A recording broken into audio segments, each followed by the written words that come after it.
I hear it. Perfect. Hello, everyone, again.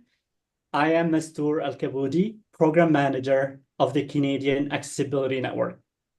On behalf of CAN, I would like to welcome you all to today's CAN Connect Forum, Accessible Housing. We'd like to begin today's event by acknowledging the Carleton University campus and the CAN National Office here in Ottawa are located on the traditional, unceded, and unsurrendered lands of the Anishinaabe Algonquin Nation. And we are grateful to live and work in this beautiful territory. I'd also like to share a brief physical description of myself. I am a man in my 30s with brown curly hair and a light beard. I'm currently wearing a button-up white shirt with a blue blazer. I'm speaking to you from my office at the Accessibility Institute at Carleton University. We have a few housekeeping items to share with you before we start our panel discussion. The Canadian Accessibility Network, CAN, is a national collaboration under the leadership of the Accessibility Institute at Carleton University. CAN aims to advance accessibility for persons with disabilities in Canada. Today, we have English and French captions, as well as ASL interpretation, available throughout the event to help you follow along in your preferred language. Introducing our ASL interpreters is always a good reminder for myself and for our guests to try and speak at an even, moderate pace, not too quickly, so they can capture everything that's been said. Any attendees who indicated they required ASL when registering for this event have been given multi-pin privileges so that you can pin each of the ASL interpreters' videos. Pinning highlights their videos on your individual screen. We'll also be spotlighting our interpreters' videos throughout the event as well, and we'll do our best to ensure the active interpreters are always on the screen. Captioning is available through Zoom. You can enable subtitles within Zoom by clicking on the up arrow next to the CC button at the bottom of your screen. You can also view subtitles via external links we will share in the chat. For those joining via phone, you can use *6 to mute and mute, and *9 to raise or lower hand. And our last housekeeping note, for those who use screen readers or voiceover supports, we've been made aware that commentary and activity in the chat can be distracting and take away from our speakers. It is for this reason that we've adjusted our chat settings today. You will only be able to chat directly with our event support team, who will be monitoring the chat and keeping an eye out for any questions or relevant comments. Thank you for understanding.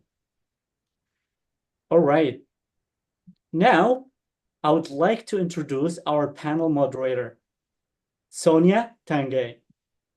Sonia is the project manager for the Neuro-Inclusivity in Housing project at the Accessibility Institute at Carleton University. Sonia, I'll hand it over to you to share a bit about yourself and get us started on today's discussion around accessible housing. Thank you. Thank you, Ms. Stewart. So I'd like to perhaps introduce myself. So my name is Sonia Tonki. My pronouns are she and her. Here's a physical description of me.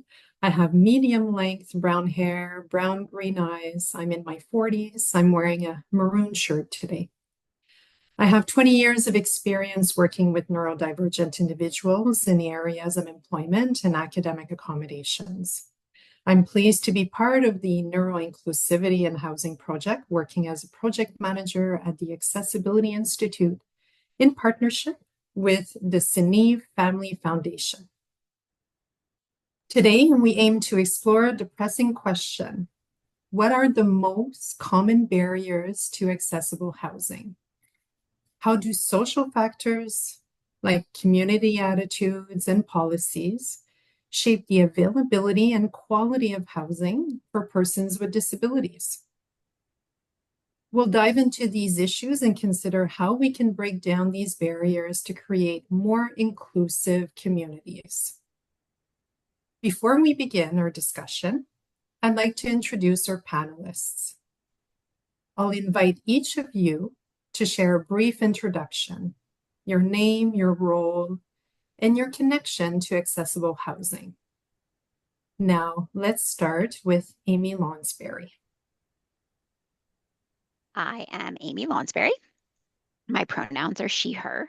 I'm early 50s with light brown shoulder length hair, chin. I got a haircut since I wrote this. And today I'm wearing a black lace short sleeve puffy top. My role is I'm a policy, privacy, and project officer with the CNIV Family Foundation.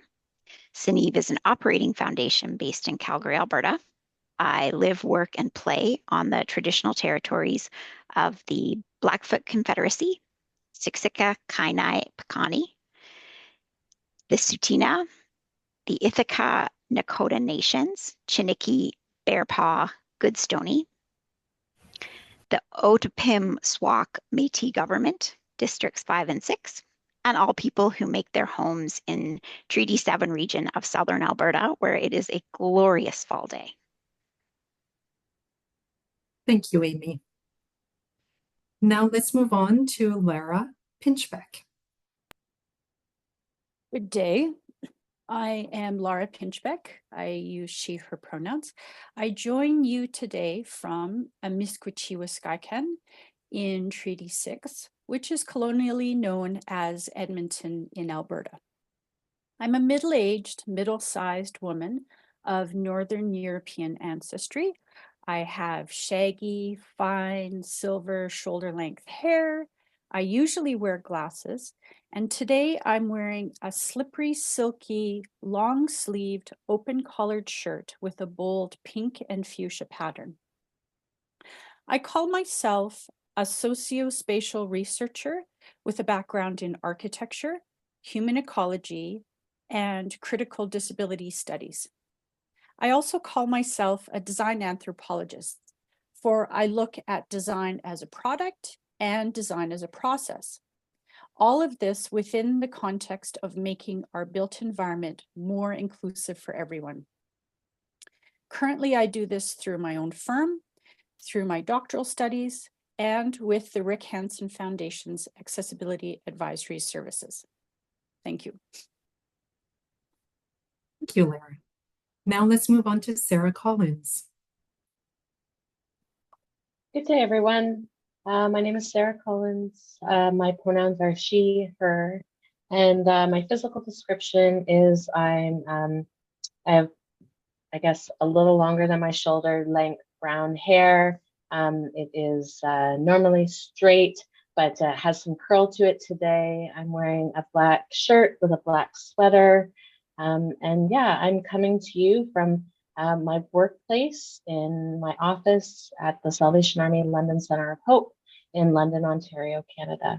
I am the program director here. I oversee we have the largest emergency shelter, transitional housing building within London, Ontario for men and women. And I look forward to speaking with you today.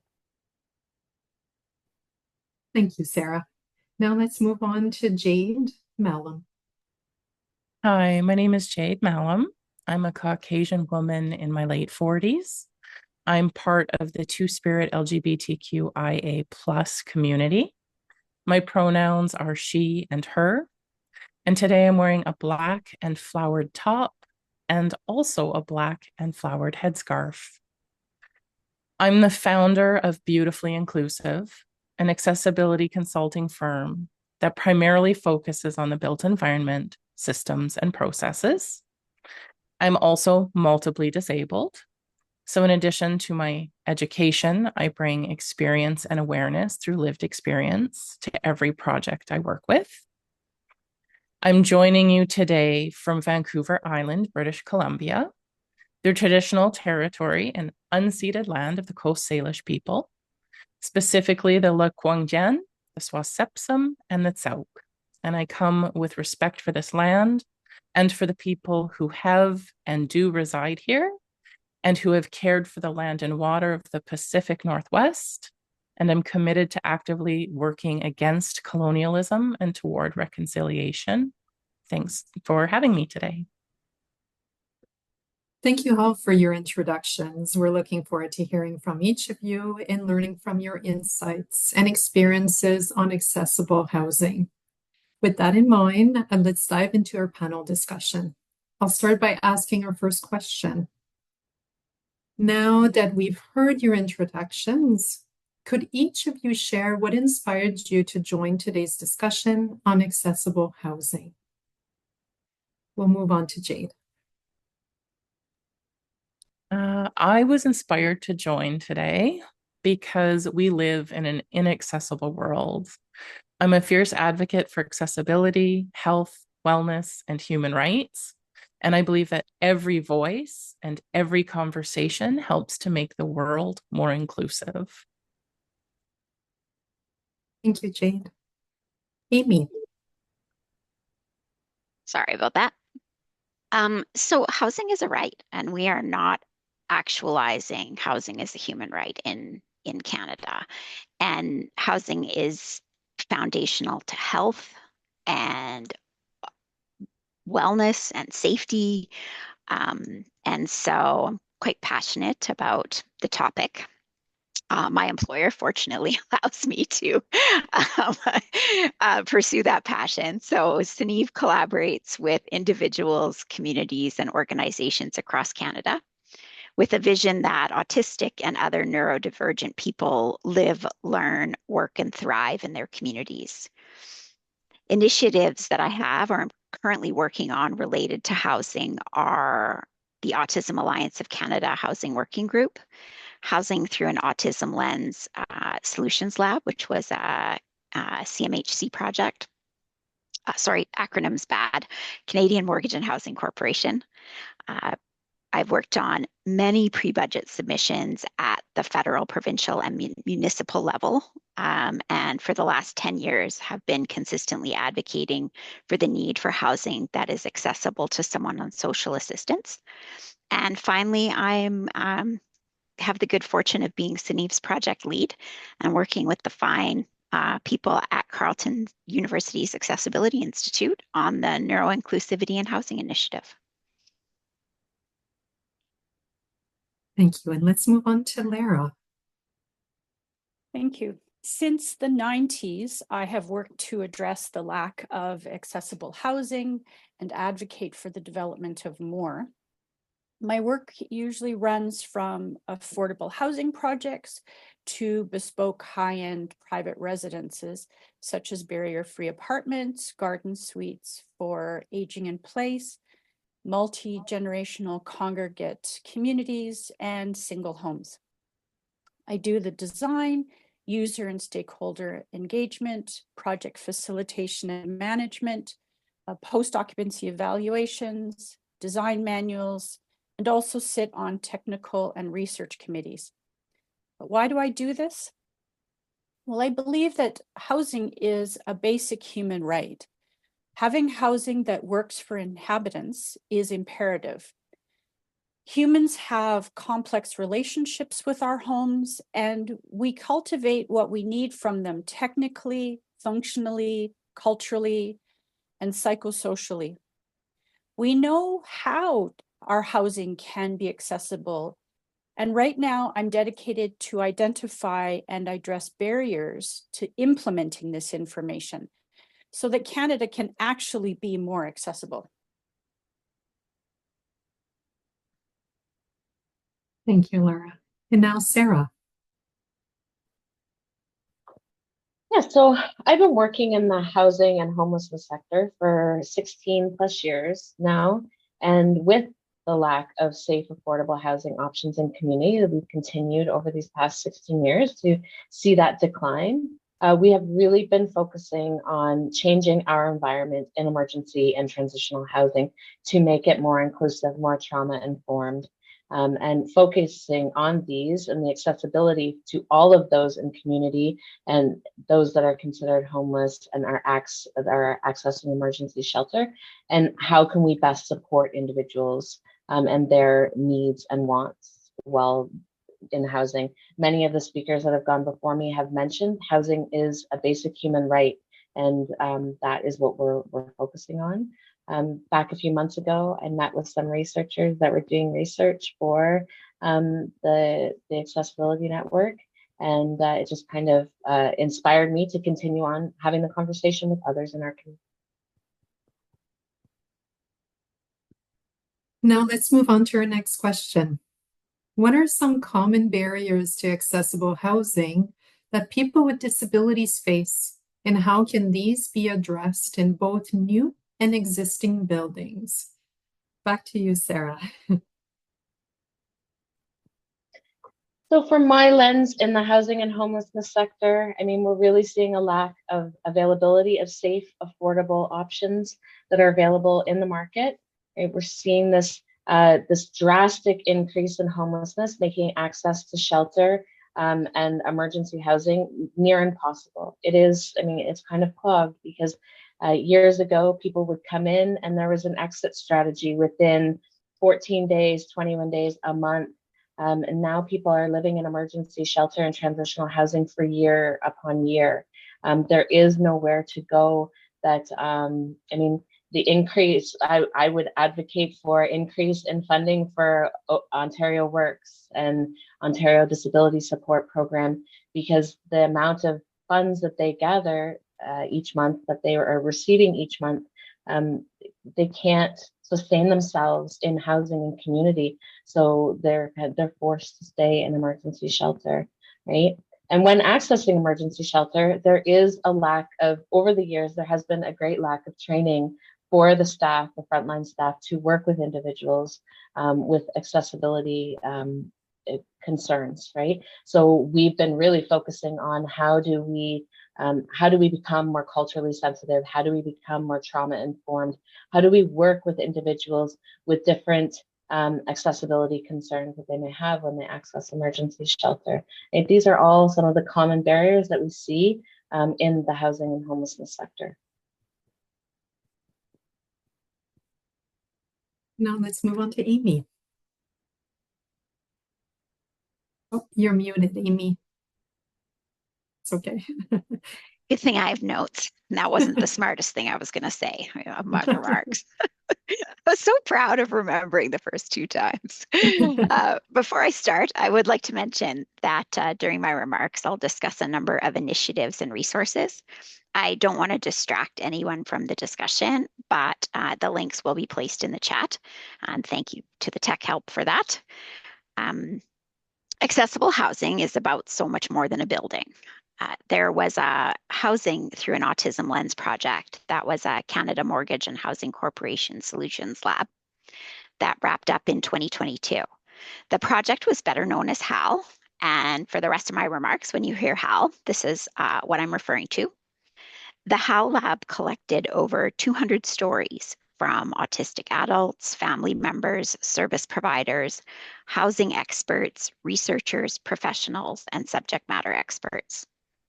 One of the solutions that came out of the HAL work, is a framework of 8 elements needed to secure suitable housing for autistic adults.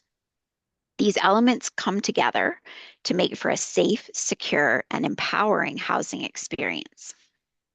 The 8 elements include self-determination, medical and mental health, community care, positive relationships, and social connection, financial and economic stability, housing infrastructure and suitability, physical, emotional, and social safety, support systems, including natural and paid supports, and technological support and other tools.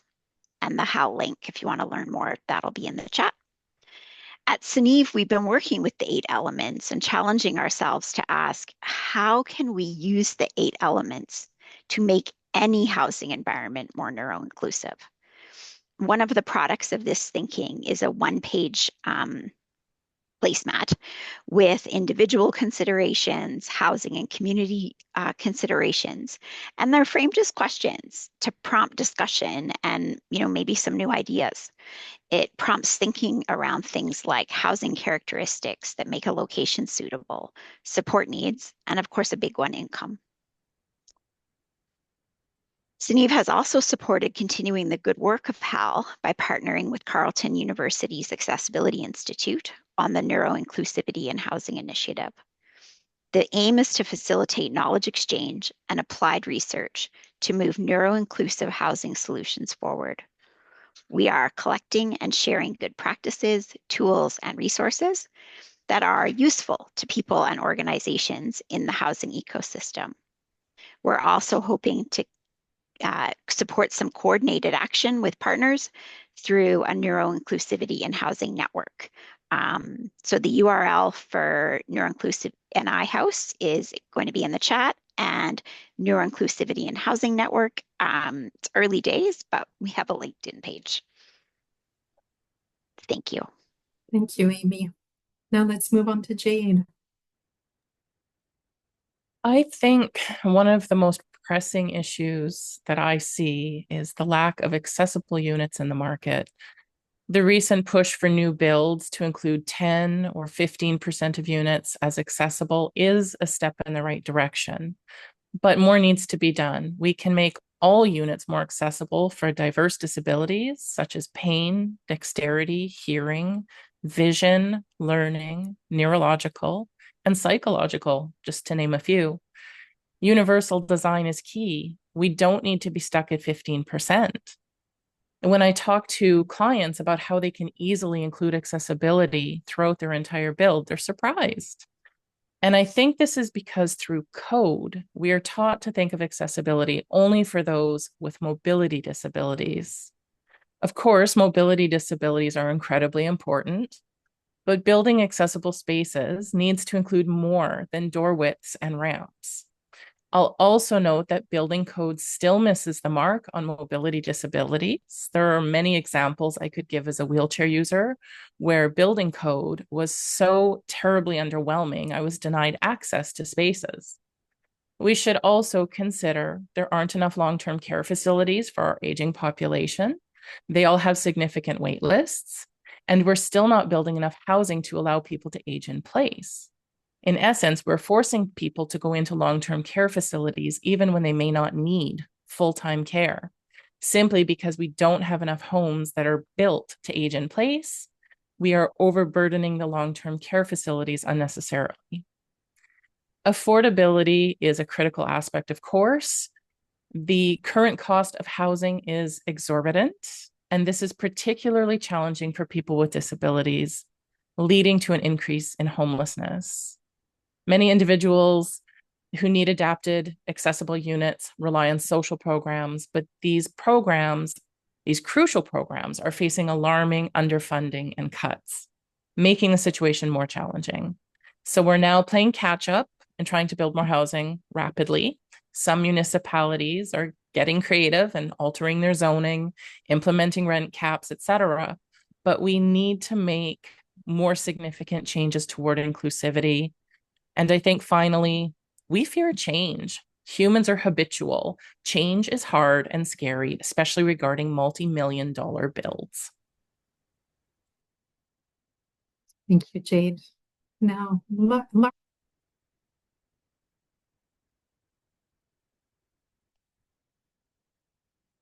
I think it's my turn.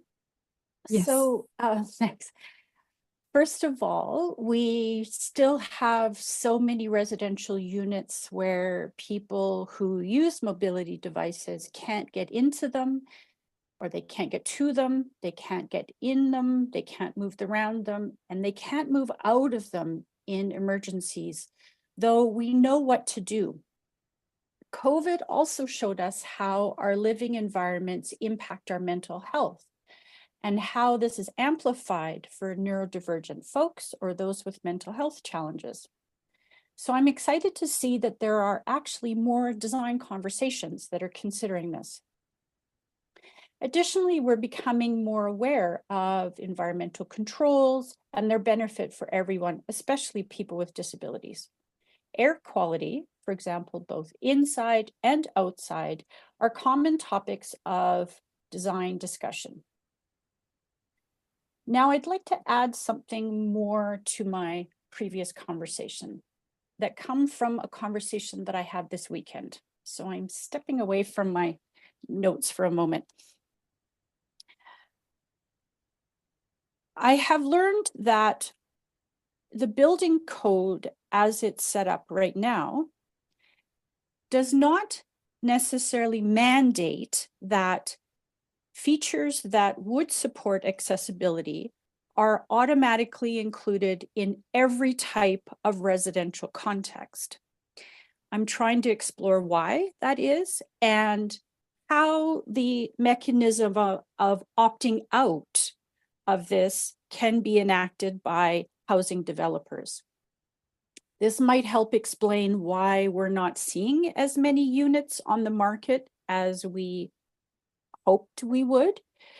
And I am following up with colleagues that are part of the building code harmonization conversations and coalitions who advocate for many different advancements and evolutions in our building code to make sure that issues of accessibility continue to be included in the code, and we see that they're included in housing development.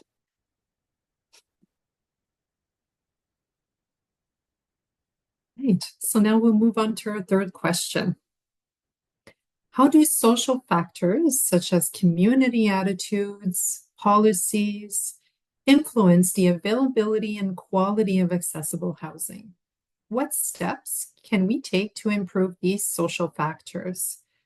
And we'll go directly to Laura again. Thank you. When I look at Canada's portfolio of housing, I see that the industry still has so many misunderstandings of the value of accessible or universal design. Designers and developers assume that accessible design is only needed for people with disabilities, and that it is to be applied in special circumstances for people with special needs.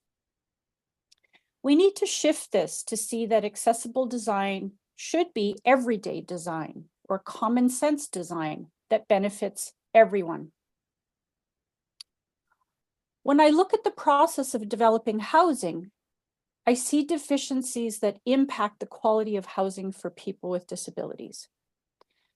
My recent research into the RFP process, or the request for proposals process, revealed several factors.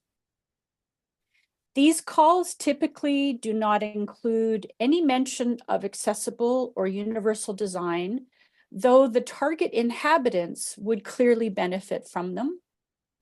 Clients and project managers told me that they assume that the design project team has extensive knowledge of accessible design if they have done a comparable project and their consultant selection process does not confirm the degree of knowledge the bidder possesses. And why might designers not have it? Well, design education for architects and interior designs lacks an examination of what accessible design is and how to develop an inclusive mindset so that each project can be accessible. The process of housing development should have some checks and balances. One is the codes officer.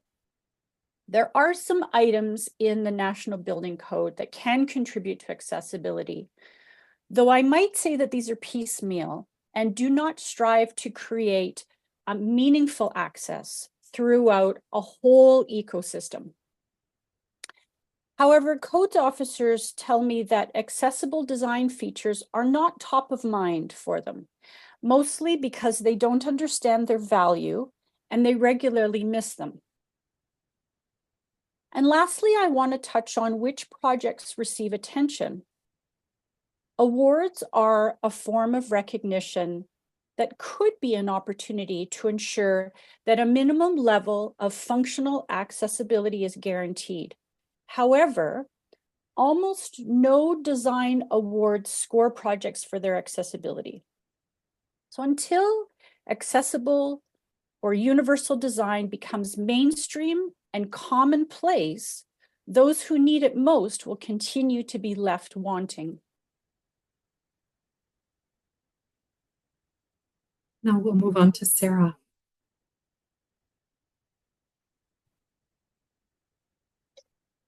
Yes, so I mean, social housing, I think we all are aware, social and community housing has not been invested in many, many years, right? I mean, they stopped building it in the 80s and just never restarted until recently. And the social housing that is out there is extremely derelict. It's run down. I mean, there hasn't been any upkeep on it, maintenance. So we're seeing that, and then like old structures that just don't allow for those requiring accessibility to housing or to access it safely.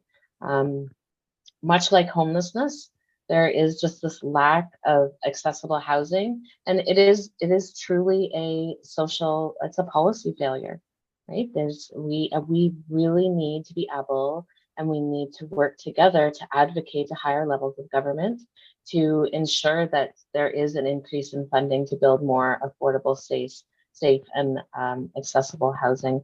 And not just, I mean, this includes emergency shelter, this includes transitional housing, this includes supportive housing, as well as independent living, access to housing in community. Thank you. Now moving on to Amy. Thanks.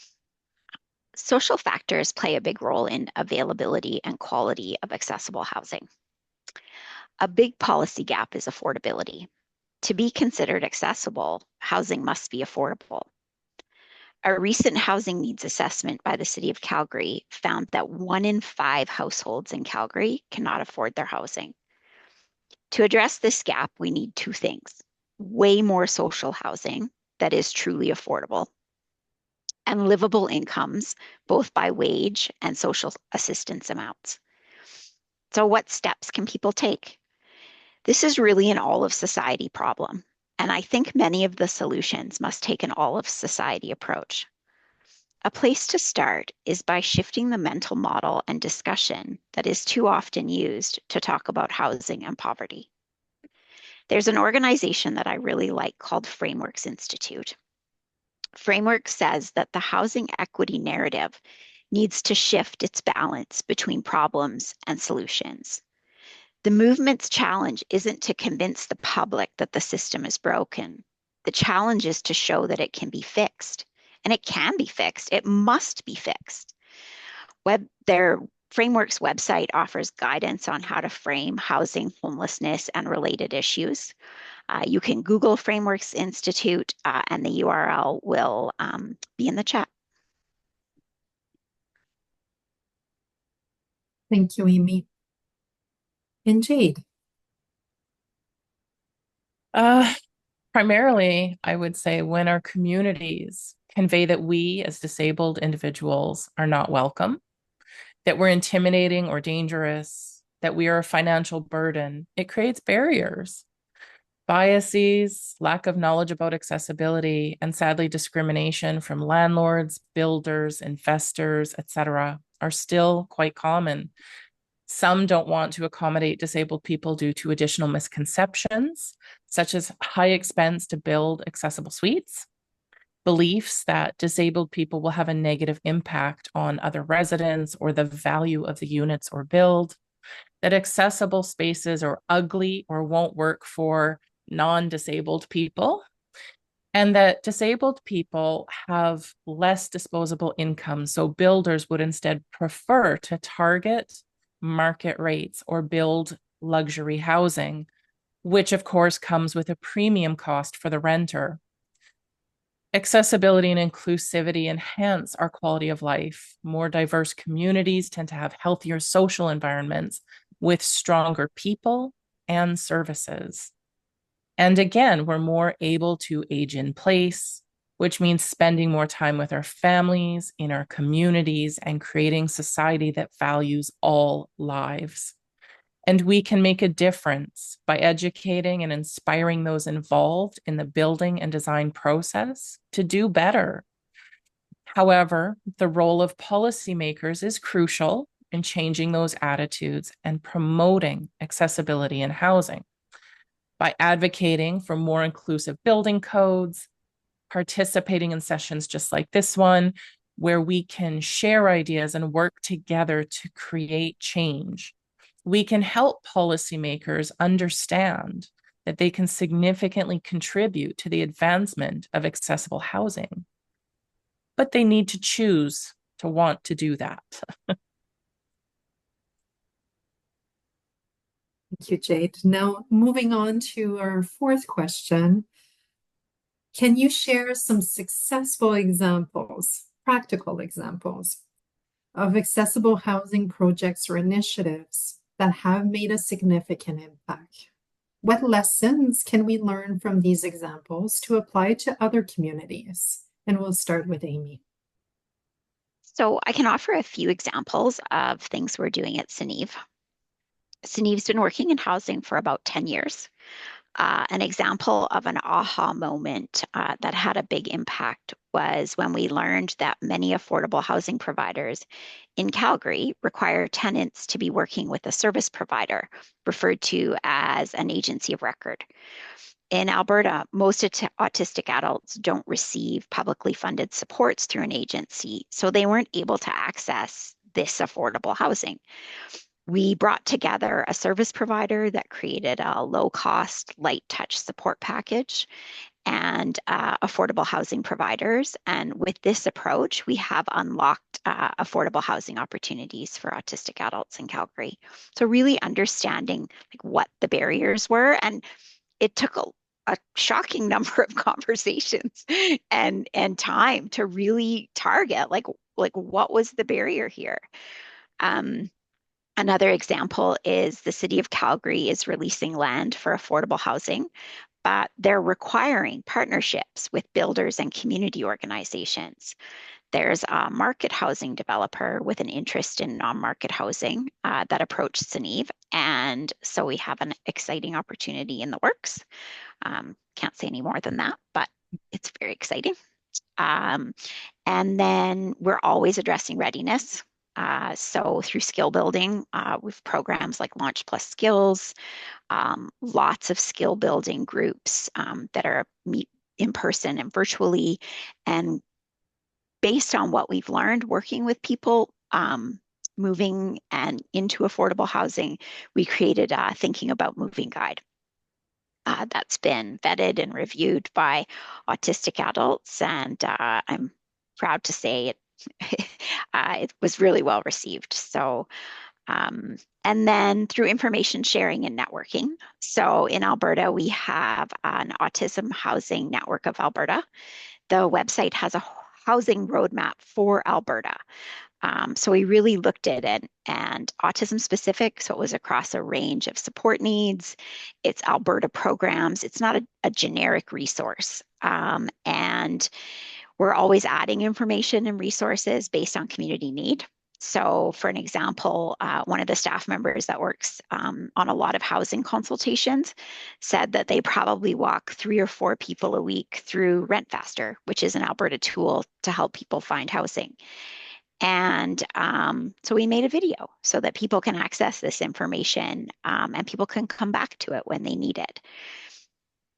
So I would encourage people to check out some of the resources on the Alberta Autism Alberta Housing webpage. And then finally, we're working to, there's also tons of resources and toolkits available on the Neuroinclusivity in Housing webpage. And then finally, we're working on promoting acceptance and action. At CNEVE, we're on a journey to where everyone has a chance to contribute and all perspectives, voices, and experiences are welcome and valued. As an example, we just released a video to share more about how we think and speak about autism and how together we can take action to ensure that everyone is accepted, respected, and differences are celebrated. Appreciate the opportunity to be here today. Thank you, Amy. Moving on to Laura. Thank you. I want to focus for a moment on the term successful. I've seen many individual projects which provide a significant degree of accessibility so the inhabitants do their everyday activities there. But by successful, if we consider that the process of developing housing is easy, seamless, holistic, comprehensive, and has few challenges or hassles, then I would have to say that we continue to fall short. I continue to see so much resistance in the housing industry. At the Codes conversation, designers want creative freedom, and they see individual requests as constraints in unique contexts. The result is that no one benefits from these. Member associations actively lobby against requests that they perceive to, quote, present significant challenges, unquote. In follow-up, I've learned that they see these as challenges to the financial predictability of their product lines, and this makes their investors nervous. I'm currently collecting data on the impact of not having a minimum level of accessibility for all residential units in the Edmonton metro area. So consider people who have had a workplace injury or a change in their health status, and their current family home no longer serves them. The initial figures, though not yet public, of the cost of keeping people in hospitals or rehabilitation centers or moving young adults into long-term care settings, or even renting hotel rooms until their homes are renovated to meet their needs are jaw-dropping. To say nothing of the associated emotional and mental stress or the strain on family relationships as a result. I would love to collect this data national-wide, and I think Canadians would be shocked. But all we need are for homes to be at least visitable. Thank you, Laura. And moving on to Sarah.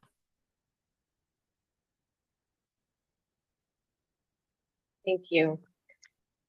So what we have been doing here in emergency shelter is really working on adjusting our environment, right? Because people are in emergency shelter for such an extended amount of time, recognizing that we need to create safe spaces, quiet spaces. We need to adjust lighting. We need to work on things that can make these spaces more accessible for those that are having to access it. Providing additional training for our staff regarding trauma-informed care, being culturally sensitive.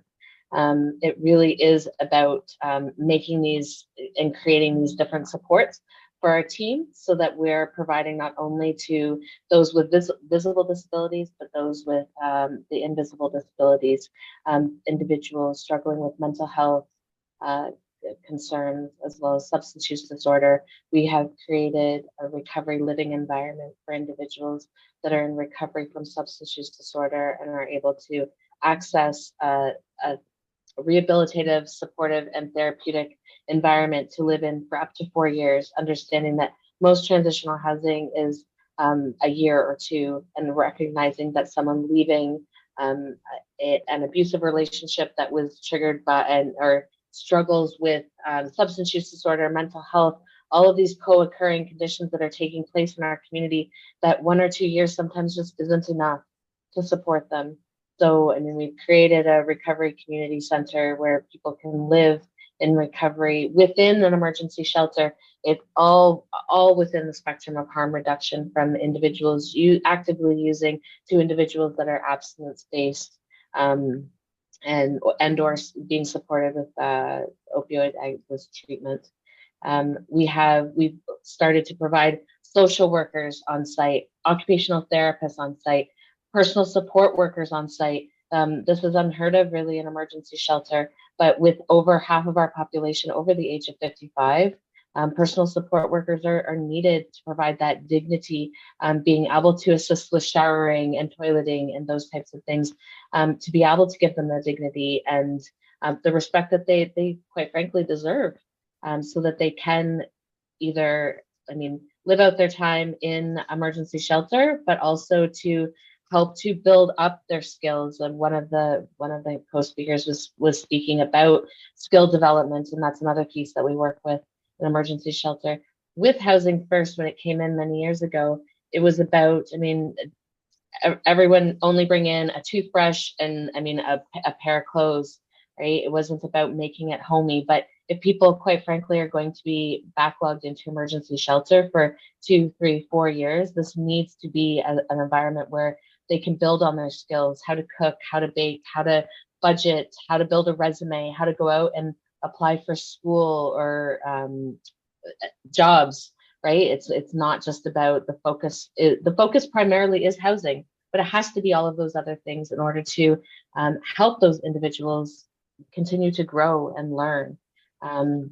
Many of the individuals that are living in emergency shelter, like I said, are over the age of 55. There is no one other speaker mentioned the lack of long-term care. The other piece that we're seeing is the lack of long-term care spaces available for individuals with severe mental health disorders, right? They're immediately blocked and have no access. So there's individuals that are in their 90s that have dementia that are living in emergency shelter. Right? It's not a dignified space, and somewhere where I know that I wouldn't want my family member at the age of 96 to be living in. So I will leave it at that. Thank you for having me today. Thank you, Sarah. Now, Jade. Wow, so many great responses. Over the last few years, I have been inspired by several innovative projects. And I won't single any of them out, but I can confidently say that the widespread adoption of universal design for diverse disabilities has significantly enhanced our ability to create inclusive spaces, and it has instilled a sense of empowerment and equality. And this progress is a testament to our collective efforts and really should encourage everyone involved in design and construction. Significant strides have been made in promoting visitability, largely due to the efforts of, again, CMHC, so Canadian Mortgage and Housing Corporation. Their commitment to attaching accessibility and visitability to most of their funding programs have been instrumental. While there is room for improvement, their influence is undeniable. And as the saying goes, money talks. When builders and investors have positive experiences, they are more likely to prioritize accessibility in their projects. Some examples of better accessibility in housing include communal spaces. So things that are truly amazing, like playgrounds that are not just mobility-centric designed, but also include things for neurodivergent people, things like play panels with color, texture, music, patterns, etc.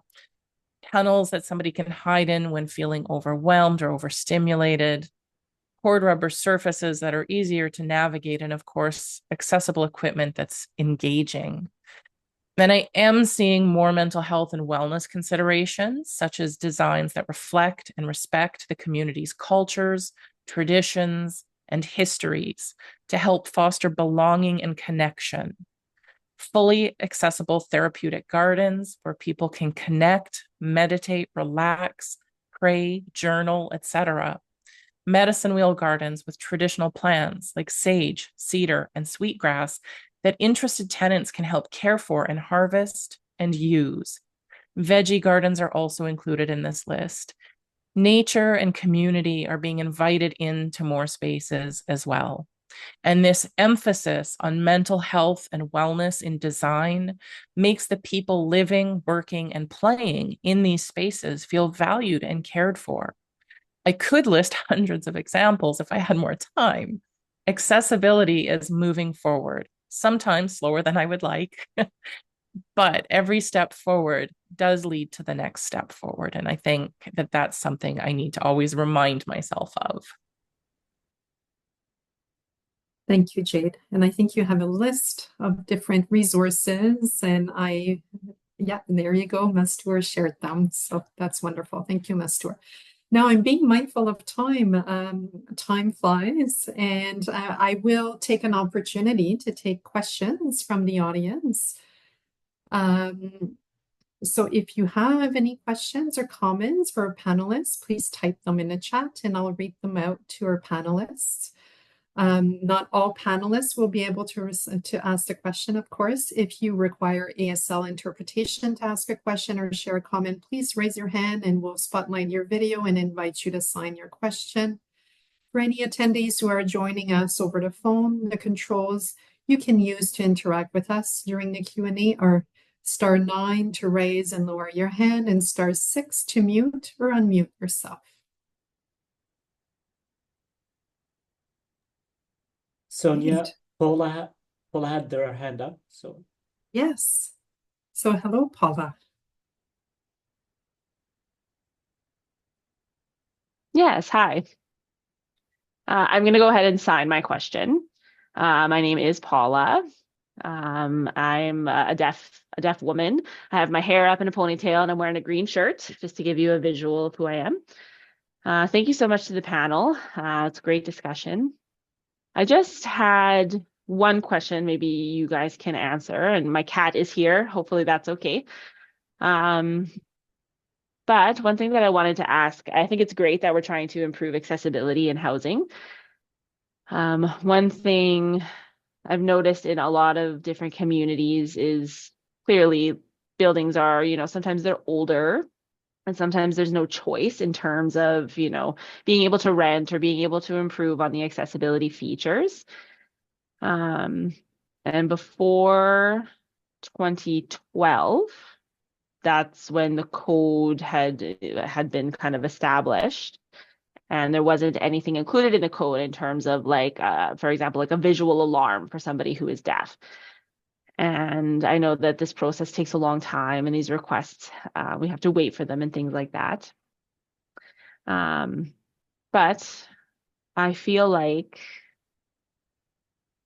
we try to advocate, and I know it takes time, and I work with the federal government in some capacities, and unfortunately, I know that it's not equitable, and they aren't quite involved often. I know that the standards vary depending on where you are and which province you're in.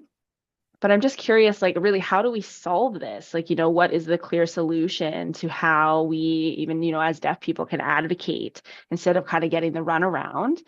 Because I recently, sorry, the interpreter is just going to clarify. And I'm not sure if Paula can see me. I'm not sure how to have deaf individuals included in this process. I think maybe even having deaf people included on the panel might even be a good idea, because we do have a director who is responsible for a deaf space. And, I've been in talks with them quite a lot, and I think it might be interesting to have their perspective included as well. And one other thing that I wanted to mention is how we can support the thinking and for the people who are living in these spaces, mostly focusing on kind of the actual space in which they're living. And I know that this topic, I mean, myself being deaf and Indigenous, I do try and advocate for the communities that I'm a part of. But the issue is that basic housing doesn't have these improvements yet. It doesn't have these features included yet. And so I know that we need to improve that first, and then we can set up the accessibility later. And we want these people in these communities to be able to age in place. And so we're trying to get this to happen all across Canada, but I think it's just important that we include the perspectives in all of that. But thank you. Thank you, Paula, for your question. I'd like to ask one panelist to respond, given your expertise. Laura, I figured it would be you, so please go ahead. And then we have one more question after that before we wrap up. Thank you so much, Paula, for your question, because it has many parts to it and they're all important. So I will try to cover them all for you. Firstly, most of the conversations about what gets included into codes has more of a flavor around safety first. If we can demonstrate how this is really a life or death situation, then that feature might get included. So for example, the visual fire alarms was something that clearly means people's safety is addressed. As we progress through the spectrum of increased functionality or even increased quality of life, those get seen as wants rather than needs. And it becomes harder to ensure that they get included in our building code. In terms of so your second question, or second area of questions, in terms of opportunities for people with lived experiences and loved experience and even labored experience to contribute to conversations about ensuring that we have more accessibility in our built environment, there are several different forums. Firstly, in developing the standards for the Accessible Canada Act, which is the Accessible Canada Standards, there are many different technical committees that are looking at specific areas to develop those standards that will initially apply only to federal government areas of responsibility. However, in developing this entire portfolio of these accessibility standards, these are seen as Canada's best practice. And you can either participate on a committee or you can provide feedback at different points in the process of developing those. This will not be a one-time opportunity. There will be multiple times to keep giving feedback as we learn more about how these standards are being realized or implemented. The other area of conversation is in the ongoing evolution of the CSA or Canadian Standards Association accessible dwelling standards, which is called B652:23. And 23 means that it was developed in 2023, so it's the latest issue. There are calls for people to participate in the developing them, and also the calls for people to look at making those part of the National Building Code as well.